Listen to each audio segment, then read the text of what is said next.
Your mama may have, your papa may have, but God bless the child that's got his own. That's got his own. Pop put an instrument in your hand, you played. He said you can always get a job if you're a performer, and he was right. Music seemed to be our way out. We were unique because a lot of places hadn't seen Negroes before. The Hampton Band was a good example of what jazz does for people. How therapeutic it is for people and how healthy it is for people.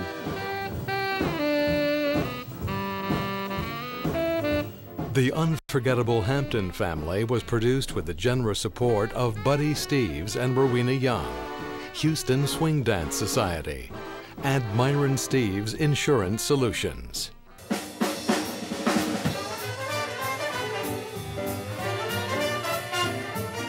Fans of the Hampton family like to say music is in their blood. The Hamptons will tell you it's in their minds, hearts, and bones too. There were 12 Hampton kids in all, 9 that survived to adulthood. The baby of the family, Loxley, known as Slide, grew into a virtuoso jazz trombonist, one of the world's most acclaimed. Maceo played trumpet. Virtue and Elytra made names for themselves in Indianapolis as singers and later as a jazz duo. Unforgettable. That's what you are.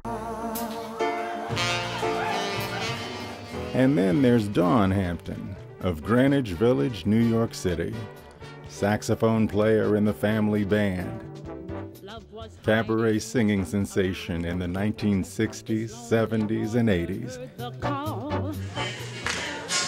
And now, a jazz whistler and a swing dancer, still traveling the world, strutting her stuff at age 82. Now, as a dancer, people say she will take you on a roller coaster. And that's what I did as a performer. Yeah, I was called a diva. Were you a diva? Oh, yeah.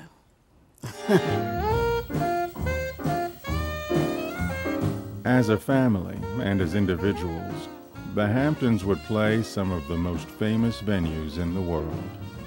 By the late 1940s, they'd made it to Carnegie Hall, far beyond anything they could have imagined during a childhood filled with struggle. How poor was your family? Very. I remember when we ate and Mom and Pop didn't. There were hungry times. Was not easy. One thing that my mother and father gave us is the gift of poverty, and that gift made me realize things that I would never realize if I had never had that. I can take all the pressure you put on me and say, I still believe in me. We do know that Papa's too poor to go to school. We know that. Deacon Clark Hampton, the son of slaves, was born just 12 years after the Emancipation Proclamation. Growing up in small-town Ohio, Clark never went to school.